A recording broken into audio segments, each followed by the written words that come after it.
안녕하세요. 고려대학교 산업경영공학부 강필성 교수입니다. 자, 2020년도 데이터 분석을 위한 프로그래밍 언어의 첫 번째 강의로서 데이터 어널리틱스가 무엇인지를 여러분들이 이제 1학년 학생들이기 때문에 간략하게 소개하는 시간을 먼저 갖도록 하겠습니다. 이 강의는 크게 세 가지의 꼭지로 구분이 되어 있습니다. 첫 번째는 데이터 어널리틱스가 무엇인지에 대한 설명을 좀 할 것이고요. 그리고 여러분들은 아직 이제 1학년이니까 어떤 식으로 데이터 어널리틱스가 활용이 될 수 있고 무엇을 할 수 있는지에 대해서 크게 이제 감이 없을 수가 있어서 대표적인 사례들 몇 가지 좀 설명을 드리고요. 이 데이터 어널리틱스를 하기 위해서 대표적인 프로그래밍 언어가 두 가지가 있습니다. R과 파이썬이 있는데 이 두 가지가 이제 장단점이 있고, 사실은 이 두 개의 언어를 모두 자유자재로 다룰 줄 안다면 굉장히 큰 이제 장점을 갖게 되는데, 수업 한 과목에서 두 개의 언어를 다루긴 어려워서 우선은 개인적으로 판단하건대 처음에 프로그래밍 랭귀지를 모르는 학생들이 배우기가 조금 더 쉽다라고 생각되는 이제 R 언어를 이 강의를 통해서 진행을 하도록 하겠습니다. 자, 간단하게 한 가지 영상을 좀 같이 봐볼게요. 이거는 아마존에서 출시한 예측 배송이라는 서비스입니다. And is Amazon a mind reader? The online retail giant developing this. It's called an anticipatory shipping system. The company would ship items based on a customer's shopping patterns, product searches, and your wish lists. Those items would sit at a regional hub near the potential buyer. Now, if you then make that transaction, it's going to show up almost instantly at your door. 이게 어떤 상황이냐면요. 여러분들이 만약에 온라인에서 어떤 물건을 주문을 한다라고 해볼게요. 그러면 해당하는 주문을 이제 웹사이트에서 또는 쇼핑몰에서, 우리나라 같은 경우에는 다양한 이제 오픈마켓에서 주문을 하겠죠. 그러면 그때부터 판매자는 물건을 준비를 해서 물류센터로 보내고, 물류센터에서부터 여러분들의 배송지까지 이제 배달이 됩니다. 택배가 이제 오게 되겠죠. 그런데 우리나라는 굉장히 땅덩이가 이제 국토가 좁으니까 거의 오늘 주문하면은 큰 문제가 없는 이상은 내일 바로 배송이 되는 일일 배송 또는 이길 배송 시스템이 구축이 되어 있습니다. 그런데 미국 같은 경우에는 워낙 이제 그 면적이 넓으니 아마존 같은 경우에 뭐 보통 비즈니스 데이로 뭐 3일에서 5일 정도, 예전에는 그랬었고요. 지금은 좀 더 이제 빨라졌다라고 하는데 그 정도의 영업일이 필요합니다. 그러면 5영업일이라고 하면 오늘 주문을 하면 주말 빼고 다음 주 오늘에 이제 같은 요일에 물품을 받을 수가 있다는 겁니다. 그래서 아마존에서는 고객들이 지금까지 구매했던 구매 이력 데이터와 해당하는 고객들과 선호도나 취향이 비슷한 고객들의 과거 구매 이력을 분석을 해서 특정한 고객이 향후에 어떤 제품을 구매할 것인지를 미리 예측을 해서 그 예측된 제품을 센트럴 허브, 중앙 물류 허브에서부터 시작하는 게 아니라 고객과 굉장히 가까운 로컬 물류 저장소에다가 미리 갖다 놔요. 그런 상황에서 실제 구매가 이루어지면 해당하는 제품들을 바로 배송을 해주면 다른 경쟁사들에 비해서 영업일 기준으로 하루에서 이틀 정도를 더 배송 시간을 단축시킬 수가 있습니다. 소비자 입장에서는 동일한 비용을 지불을 하는데 배송이 훨씬 더 빠르다. 그러면은 그 빠른 배송 서비스를 이용하지 않을 아무런 이제 이유가 없겠지요. 이와 같이 이 예측 배송이 성공적으로 수행이 되려면 과거에 모든 고객들, 아마존의 모든 고객들이 어떤 제품을 언제 얼마만큼의 수량으로 구매했는지에 대한 정보 더하기 해당하는 그 고객들이 살펴봤었던 아이템들, 웹페이지를 통해서 둘러봤던 것들, 장바구니에 넣었던 것들, 이런 굉장히 많은 다양한 데이터가 필요합니다. 결국 데이터 어널리틱스가 프로젝트가 잘 성공되기 위한 선결 조건은 충분히 우리의 목적을 달성하기 위한 풍부한 데이터가 있어야 된다는 뜻이고요. 이제 약 10년, 한 15년 전부터 빅데이터라는 용어가 폭발적으로 관심을 받기 시작하면서 분석을 해서 그 결과물을 활용을 했을 때 가치가 창출이 되는 시대로 바뀌었다는 뜻입니다. 빅데이터는 크게 네 가지의 핵심적인 컴포넌트를 가지고 있고요. 그 컴포넌트가 모두 알파벳 V로 시작해서 4V라고 표현을 합니다. 첫 번째는 볼륨이고요. 이 볼륨은 이거 어떻게 계산하는지 사실 참 궁금한 내용이긴 한데, 선사시대에서부터 지금 2003년도까지 이 생성된 데이터가 이후에 이틀 동안 기록된 디지털화된 데이터와 차이가 없다, 거의 비슷하다. 그만큼 데이터의 생성 속도가 폭발적으로 증가하고 있다는 걸 보여주는 것이고요. 두 번째, velocity 같은 경우에는 속도인데, 이 속도는 데이터가 생성되는 속도와 함께 데이터가 활용돼서 실제로 응용되는 속도도 최근에는 실시간에 가까운 그 빠른 처리를 요구하는 것들이 굉장히 많이 있습니다. 세 번째는 다양성입니다. 제가 이제 대학원생 때만 해도 데이터 마이닝을 전공하던 시절에 데이터라 함은 정형 데이터라고 불리우는 것들이 대부분이었어요. 정형 데이터라 함은 하나의 어떤 테이블 또는 매트릭스 형태로 정리가 되면서 각각의 행들은 관측치고요. 각각의 열들이 변수 또는 속성임을 의미하고 그 안에 들어가 있는 매트릭스 안의 값들은 전부 숫자 값들이었습니다. 그런데 최근에는 저희도 연구와 프로젝트를 많이 이제 진행을 하고 있는 데이터들인데, 영상이라든지 또는 뭐 위치 정보라든지 또는 텍스트라든지 뉴스 데이터라든지 여러 다양한 정형화된 구조로 저장하기는 어려운 비정형 데이터들이 분석 대상이 되고 있고요. 그 대상을 분석을 함으로 인해서 여러 가지 효과들, 소위 말하는 이제 챗봇이라든지 번역이라든지 이런 것들도 역시 이 어널리틱스의 하나의 결과물이라고 봐주시면 됩니다. 가장 중요한 부분은 뭐냐면요. 결국은 빅데이터 분석을 했을 때 가치가 창출이 되더라. 요새 코로나 때문에 굉장히 많은 이제 이슈들이 있는데, 의료나 건강 부분 또는 공공행정 부분, 소매나 제조업과 같은 공공과 퍼블릭 섹터와 프라이빗 섹터 모두에서 빅데이터를 통한 분석, 데이터 어널리틱스를 수행을 했을 때 더 매출이 증가되거나 똑같은 효과를 얻기 위해서 비용이 감소하거나 하는 굉장히 유용한 가치들이 창출되고 있다. 그러한 사례들이 속속들이 보고되고 있다는 게 이 빅데이터의 특징입니다. 그래서 데이터가 얼마만큼 이렇게 그 많은 양이 쏟아지고 있는지에 대한 다양한 인포그래픽들이 있는데요. 여러분들이 한번 이거를 찾아보시기 바랍니다. 각각의 숫자들이 지금은 이것도 좀 아웃데이트돼서 예전 기록이라서 최근에 찾아보면 훨씬 더 큰 숫자들로 아마 기입이 되어 있을 겁니다. 그리고 이 velocity 관점에서 보면 이게 이제 여러분들 이 게임을 잘 아는지 모르겠습니다.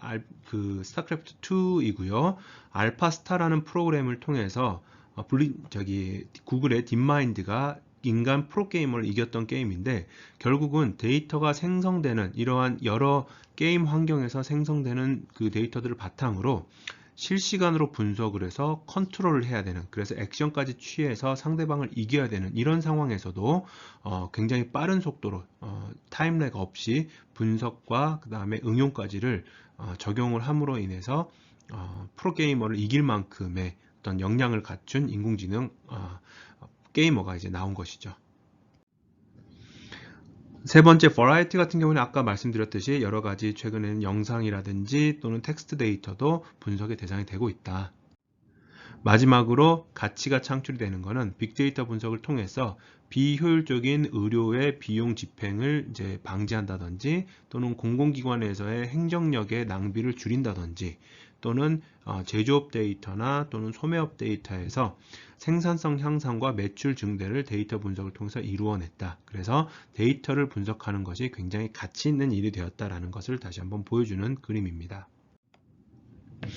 그러면 여러분들은 이제 산업공학과에 입학한 학생들이니까 산업공학과의 가장 기본적인 뿌리는 경영과학과 작업관리라고 불리우는 이제 방법론들이고요. 제조업에 그 뿌리를 두고 있습니다. 그러면 제조업 관점에서는 데이터 어널리틱스가 어떻게 사용이 되는지 한 가지 예시를 보여드릴게요. 이 사례는 앤드류 응 교수님이라는 스탠포드 교수님이면서 AI 쪽에 굉장히 유명한 이제 네임드 교수님입니다. 이 교수님께서 인공지능의 미래는 제조업에 있다라고 하면서 세웠던 첫 번째 스타트업이 Landing.ai라는 회사가 있어요.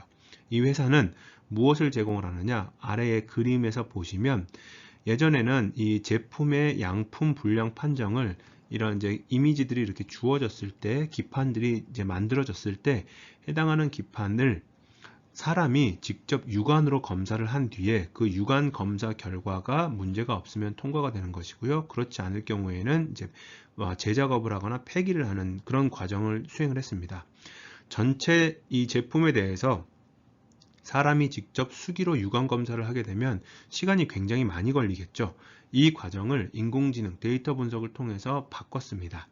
과거에 양품이었던 이미지들과 불량이었던 이미지들에 대한 이미지 데이터들이 있을 테니까 해당하는 데이터들을 충분히 많이 인공지능 알고리즘을 학습시키는 데 사용을 해서 나중에는 새로운 제품이 딱 이제 그 검사 대상으로 들어왔을 때 인공지능 알고리즘이 실시간으로 정상인지 또는 불량인지를 판정을 하고요.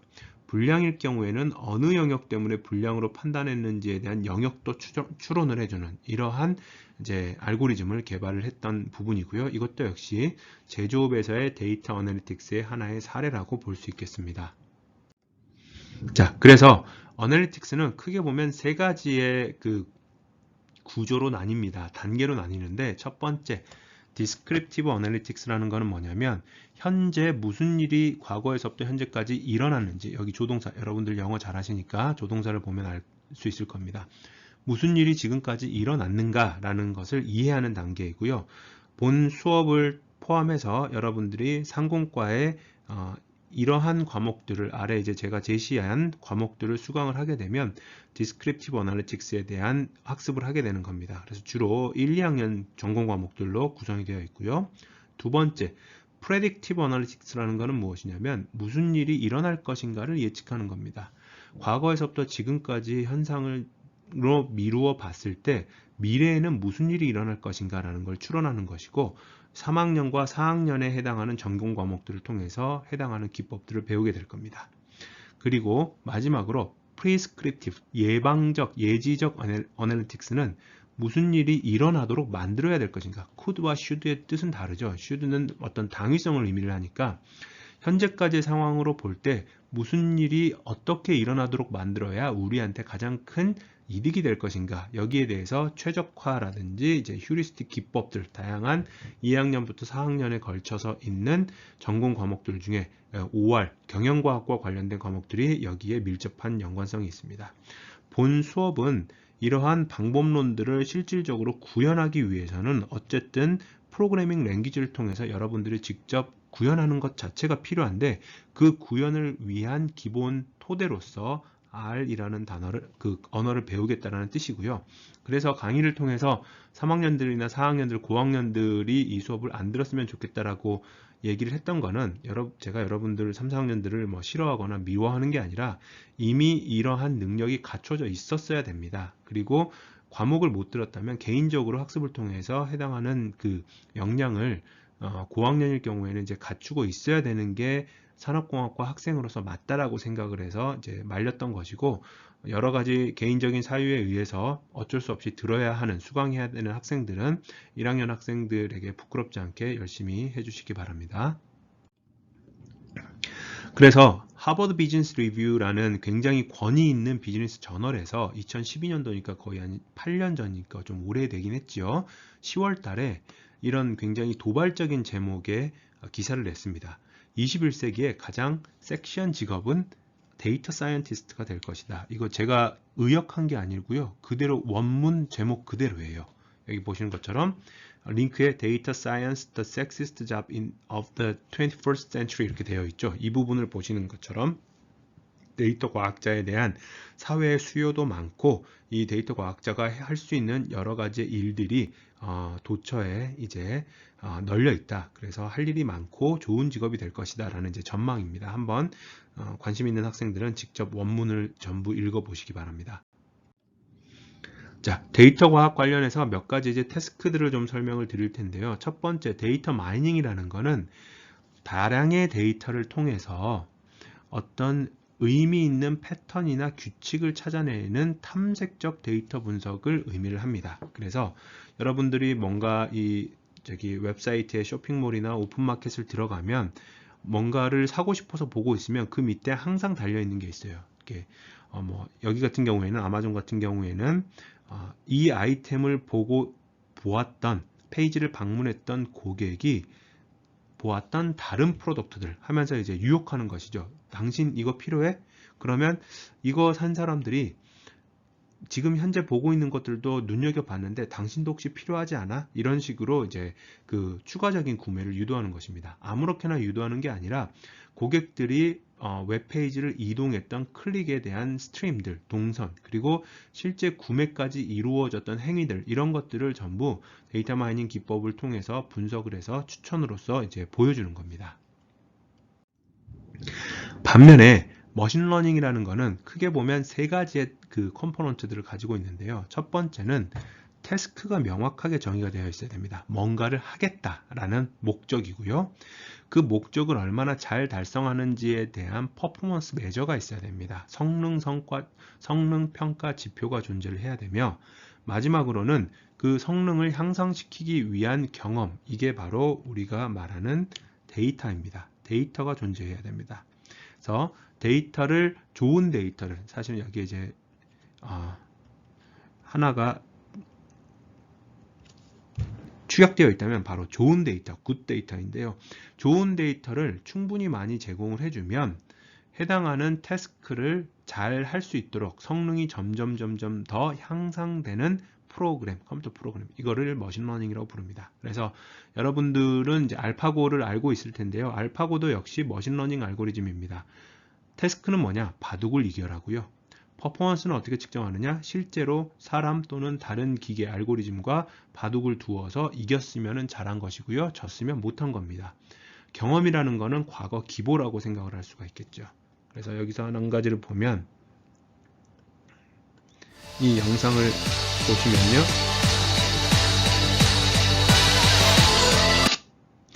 여기서 이렇게 녹색으로 네모칸 이렇게 쳐 있는 거 보실 수가 있겠지요. 이게 뭐냐면 이 알고리즘의 태스크는 영상이 지나갈 때 화면 안에 어떠한 객체가 있는지, 그 객체에 대한 네모칸을 쳐주고, 이걸 이제 소위 말하는 바운딩 박스라고 표현을 하는데, 그 바운딩 박스 안에 무슨 객체가 있는지 여기 작게 써져 있는데, 실제로 보면은 여기 뭐라고 써져 있냐면 머드라고 써 있거든요.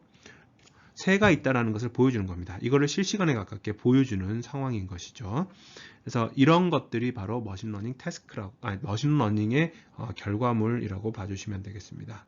우스갯소리로 이런 식으로 이렇게 바운딩 박스를 만드는 건데, 이렇게 만들면 안 됩니다. 이거는 사람이 장난치고 있는 겁니다.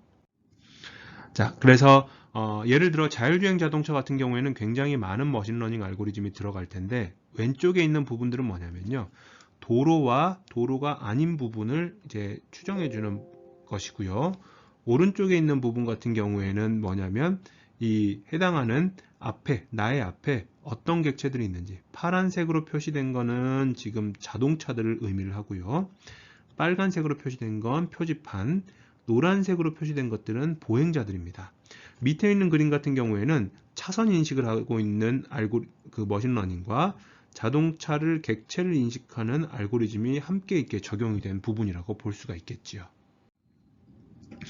인공지능 같은 경우는 뭐가 인공지능이냐면, 이제 말 그대로 지능적 행위를 할 수 있는 컴퓨터나 또는 컴퓨터 소프트웨어를 인공지능 소프트웨어라고 합니다. 그래서 현재 그 인공지능 객체들의 주변의 상황을 받아들여 가지고 가장 그 성공 또는 뭔가 나한테 유리한 쪽으로 상황을 바꾸기 위한 액션을 취하는 것, 이게 바로 인공지능 알고리즘입니다. 그래서 알파고도 역시 인공지능 알고리즘이라고 할 수가 있겠지요. 자, 그러면 두 번째 꼭지로서는 데이터 어널리틱스를 통해서 우리가 무엇을 할 수 있는지 몇 가지 사례를 한번 보여드리도록 하겠습니다.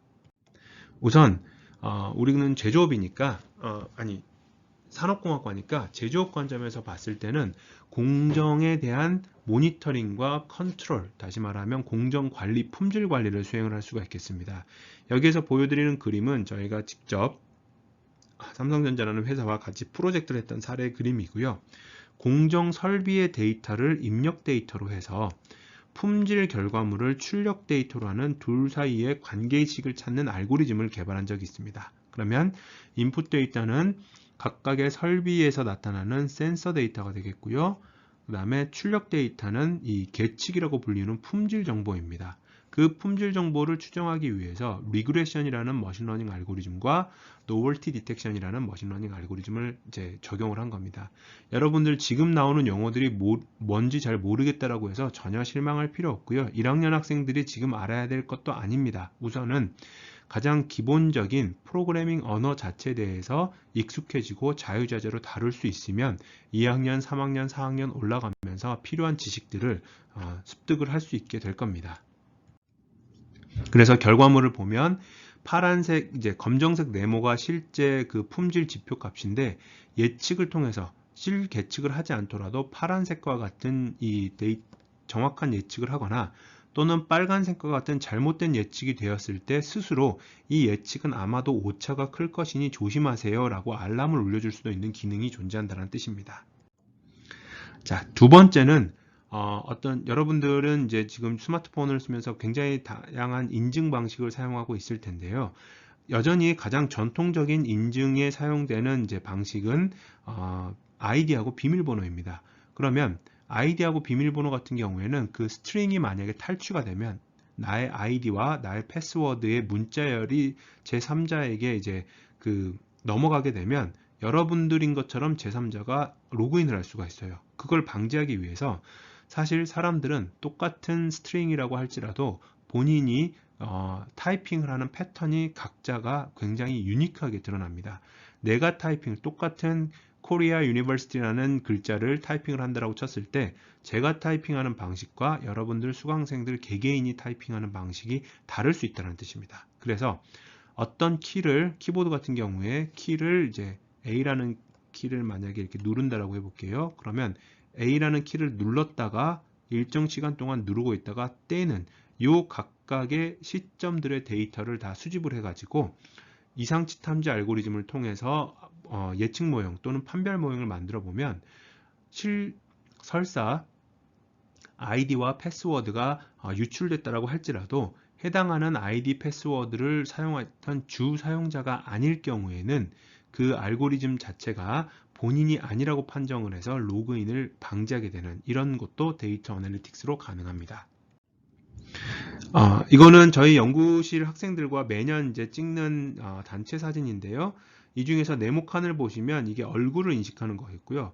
이 얼굴에다가 더해서 무엇까지 보여주냐면 이렇게 각각의 학생들 또는 사람들의 이제 그 감정을 보여주고 있습니다. 전부 뉴트럴인데 가운데 한 학생만 지금 해피하게 지금 보이죠. 이게 인풋 데이터는 이미지 데이터이고 어떤 딥러닝 알고리즘을 통해서 아웃풋, 출력은 예측고자 하는 산출문은 뭐냐면 얼굴이 어디에 있는가 그리고 그 얼굴에 대한 표정이 얼마나 행복하거나 또는 슬픈가 이런 것들을 알려주는 겁니다. 또는 굉장히 하나의 이걸 어떻게 쓰는지는 차치하고서라도 예술적으로 또는 알고리즘적으로 흥미로운 사례 중에 하나는 여러분들이 어떤 사진을 가지고 나는 뭐 특정한 예를 들어서 피카소를 좋아하니까 피카소의 그 화풍에 맞게 사진을 바꾸고 싶다라고 하면 여기서 보시는 것처럼 사진을 입력으로 집어넣으면요. 피카소의 화풍이 담긴 아웃풋으로 이렇게 내어주는 이런 상황도 발생을 합니다. 여기서 보시는 뭐 절규 같은 것도 이 사진을 A라는 사진을 나는 뭉크의 절규 스타일로 바꾸고 싶다라고 하면 D라는 사진처럼 스타일을 바꿔주는 이런 것도 데이터 분석 인공지능을 통해서 가능하지요. 인공지능 알고리즘을 통해서 가능한 겁니다. 자, 또는 또 한 가지 다른 예시를 들어드리면 여러분들은 네이버나 또는 왓챠 같은 이제 그 사이트에 영화평을 남기시는지 모르겠어요. 그러면 그런 걸 남기는 분들이 있다라고 했을 때 여기에 있는 리뷰는 This film is actually quite entertaining 이라는 하나의 한 문장이 들어왔습니다. 그러면 이 문장에 대해서 과연 이 사람은 해당하는 영화를 긍정으로 판단을 했을까 또는 부정으로 판단을 했을까를 판별해주는 알고리즘도 또는 어널리틱스 방법론도 만들 수가 있습니다. 그래서 보시는 것처럼 예를 들어서 이 어떤 한 문장에 또는 하나의 패러그래프에 대한 리뷰가 들어왔을 때 이거를 이제 긍정이라고 판단을 했어요. 근데 왜 긍정이라고 판단을 했느냐라고 알고리즘한테 물어보면 이 굉장히 많은 단어들 중에서 the funniest, most romantic 이라고 되어 있는 파트 보고서 긍정이라고 판단을 했다. 그러면 긍부정 여부에 더해서 특정한 그 선택 또는 판별의 이유 또는 근거가 되는 구나 단어들도 찾아줄 수 있는 능력을 가진 어널리틱스 알고리즘이 되는 겁니다. 부정도 마찬가지고요. The most boring film이라고 표현을 했으면 이건 사실은 영화에 대해서 제일 지루하다라고 하는 거는 정말 극악의 표현이기 때문에 누가 봐도 부정적인 뉘앙스를 가진다라고 볼 수가 있겠지요. 자, 이거는 여러분들 선배 학생들이 이제 캡스톤 디자인이라는 과목을 통해서 했었던 프로젝트 중에 하나인데, 전국에 이제 대나무 숲이 있는 28개 대학의 페이스북의 모든 텍스트를 이제 크롤링을 해서 각각의 대학별로 또는 전체 대학생들이 어떤 주제에 대해서 얘기를 하고 있는지를 분석을 한 겁니다. 그래서 0번, 2번 주제 같은 게 2번이 32%로 가장 큰데 해당하는 주제는 연애, 그리움, 이별, 뭐 이런 아무래도 이제 그 청춘이니까 이런 부분들에 대해서 얘기를 많이 하고 있고요. 그 다음에 9번 토픽이 아마도 본인에 대한 이제 대나무 숲은 익명의 고민을 토로하는 글이니까 대인관계나 가정 환경에 해당하는 내용들을 자주 이렇게 그 토로하는 것을 우리가 분석을 통해서 확인해 볼 수 있다라는 것입니다. 그래서 여기 대학들별로 보면은 각각의 대학들이 각 토픽에 대해서 얼마만큼 차이를 나타내고 있는지 이런 것도 역시 분석이 가능한 내용입니다. 대학별 특이사항도 뭐 이렇게 있고요. 자, 그래서 여러분들께 제가 추천해 드리고 싶은 한 가지 영상이 있는데 이거는 강의 자료 내에서 틀진 않겠습니다. 다만 여러분들이 유튜브에서 꼭 찾아보세요. 지금은 이제 고인이 되셨지만 애플의 창업자였던 스티브 잡스의 스탠포드 졸업 축사가 있습니다. 거기에서 나왔던 가장 핵심적인 제가 생각하는 키워드는 Connecting the Dots라고 되어 있는 게 있거든요. 이게 무슨 얘기냐면 어떤 말씀을 하셨냐면 뭔가 점들이라는 거는 여러분들의 노력의 성과물이라고 생각을 하세요. 그러면 스티브 잡스가 하셨던 말은 You can connect the dots looking forward. You can only connect them looking backward. 이렇게 표현을 했어요. 이 말은 무슨 얘기냐면 당신이 뭔가를 했을 때 그게 미래에 어떻게 쓰일지는 모른다. 미래는 모른다. 나중에 와서 과거를 돌아봤을 때 그 점들이 어떻게 연결이 되었는지를 알 수 있을 뿐이다라고 얘기를 했거든요. 그렇기 때문에 You have to trust that the dots will somehow connect in your future 라고 표현을 되어 있죠. 그러니까 언젠가는 당신이 무엇인가를 통해서 노력을 해놓으면 그게 언젠가는 내 인생에 있어서 도움이 될 것이고 유기적으로 연결될 것임을 믿고 나아가라 라는 뜻입니다. 산업공학과 학생들이기 때문에 각각의 전공들이 굉장히 이제 파편화돼서 느껴질 수가 있는데 이 얘기를 반드시 여러분들께서 머릿속에 명심을 하고 가슴속에 명심을 하고 각각의 전공 과목들 하나하나를 열심히 들어두시면 나중에 결국은 그게 서로 연결이 돼서 문제를 해결하는 데 있어서 큰 도움이 될 것입니다. 마지막으로 R과 파이썬이라는 데이터 분석의 양대 산맥의 언어들을 설명을 하도록 하겠습니다. 소개를 하도록 할게요. 우선 우리는 목적 자체가 개발자는 아닙니다. 여러분들은 산업공학과 학생이기 때문에 컴퓨터공학과 학생들처럼 개발을 제가 요구하는 것이 아니에요. 그래서 프로그래머가 아닌 데이터 사이언티스트 또는 데이터 어널리스트 정도의 역량을 요구를 하는데 이 R과 파이썬이라는 두 가지의 언어는 굉장히 그 독특한 캐릭터를 가지고 있기도 합니다. 파이썬은 범용 프로그래밍 언어에서 시작을 해서 데이터 어널리틱스를 할 수 있도록 확장을 한 것이고요. R은 정통 통계 분석 언어에서 시작을 해서 이제 그 확장을 한 부분 가운데서 이제 만난 겁니다. 그래서 사실은 시간이 되고 여러분들이 여력이 되면 당연히 반드시 이 두 가지 언어를 자유자재로 다루시는 게 좋고요. 솔직하게 얘기를 하자면 지금은 헤게모니가 데이터 분석 관련해서 파이썬 쪽으로 많이 기울었습니다. 그 이유는 왜 그러냐면 굉장히 다양한 딥러닝, 인공지능 모듈들이 파이썬을 기반으로 해서 뭐 파이토치라든지 텐서플로우라든지 이런 것들이 개발이 되어 있기 때문에 그렇고요. R도 이걸 따라잡기 위해서 노력을 하고 있긴 한데 큰 커뮤니티 안에서는 사실은 파이썬이 더 앞섭니다. 그런데 여러분들에게 제가 R을 강의 대상 언어로 선택한 이유는 뭐냐면 굉장히 간단합니다. 산업공학과 학생들은 프로그래밍에 대해서 익숙하지 않은 경우가 많은데 배우는 게 파이썬보다 R이 조금 더 쉽다라고 저는 판단을 합니다. 그래서 우선은 이 프로그래밍이라는 행위 자체에 대해서 혹시나 겁먹고 어렵다라고 생각을 하는 학생들이 있다면 그걸 좀 내려놓고 스크립트와 프로그래밍에 익숙해지기 위한 1학년 과목으로서 R을 선택한 것이고요. 3, 4학년으로 올라가면서 여러분들은 파이썬도 스스로 공부를 직접 하시는 것을, 또는 그리고 산업공학과 과목 중에 파이썬 프로그래밍 강의하는 과목이 있는 걸로 알고 있으니까 해당하는 과목 수강하면서 본인의 실력을 향상시켜 주시길 바랍니다. 그래서 2018년에 보면 여기서 보는 것처럼 파이썬이 지금 1등이고요. R이 시간이 지나서 조금씩 이렇게 그 비중이 축소가 되는 걸 보실 수가 있어요. 그래도 여전히 오픈소스 중에서는 넘버 2의 위치를 차지하고 있고요. 파이썬보다 특히나 기초 통계 분석을 하는 데 있어서는 훨씬 더 직관적이고 짧은 라인으로서 실행이 가능하기 때문에 이걸 가지고 우리 같이 실습을 이 프로그래밍 랭귀지에 대한 이제 학습을 해보도록 하겠습니다.